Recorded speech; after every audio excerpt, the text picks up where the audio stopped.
change Britain if we win. So we're wasting no time getting that message out there. It was a key part of Labour's general election campaign. Bus tours around marginal seats, the battlegrounds. But now there are questions about whether Labour, like the Tories, should have declared the costs of such trips as local spending. We're hitting key seats to talk with people about Labour's better plan. Here's the Labour Express bus arriving in Cleethorpes in January last year with MPs Jonathan Ashworth and Rachel Reeves. It was Ashworth, the party's deputy campaign chief, who ran the Labour bus tours. A few weeks later, on the 18th of February, for instance, Ashworth called for volunteers for what he called a 3-seat challenge in Harrow and Ealing, supporting 3 Labour candidates in one day, including Rupa Huck. But she didn't declare the cost of the bus on her expense return. Labour says it was a national expense. And here's a retweet from Mr Ashworth, this time about the bus heading for Pudsey and Keighley. Again, the costs don't seem to have been disclosed on the 2 candidates' local spending returns. Yesterday, as questions arose about Labour buses, the original tweet by someone else was mysteriously deleted. Labour, like the Tories, insists that its Labour Express bus was part of a national tour and therefore didn't need to be declared locally. That may explain why in recent weeks the Labour Party has been almost totally silent on this issue of Conservative election expenses at the last election and the revelations that we've been making on this programme.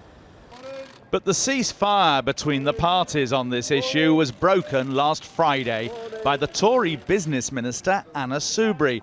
On the day it emerged, Nottinghamshire police were examining her local expense return. She asked the MP Rachel Reeves on Twitter, "Can you confirm Labour Express was part of your national returns?"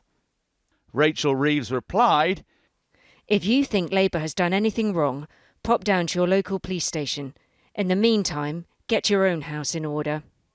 From what we've found so far, there are big differences between Labour and the Tories on this. For as well as the buses, the Tories admit that they spent almost £40,000 on more than 1,100 nights of accommodation for volunteers in hotels, costs which were never officially declared. Now, if that money had been declared on local candidates' spending returns, then almost 24 Tory MPs would appear to have breached the local spending limits in their constituencies. Labour, in contrast, says it didn't spend anything on hotel costs for volunteers, and so far, no evidence has emerged to contradict that.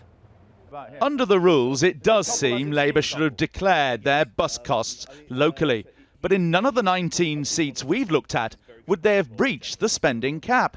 Even if the money was allocated to the local campaigns, that because the Labour Party spent so much less at the election, it would be less likely to have pushed local candidates over the election spending limits. The biggest difference, of course, is that ultimately most of the Conservative candidates actually won. So if there are to be criminal convictions as a matter of election law, the by-elections we'll be seeing will be at least mostly Conservative MPs who are losing their seats.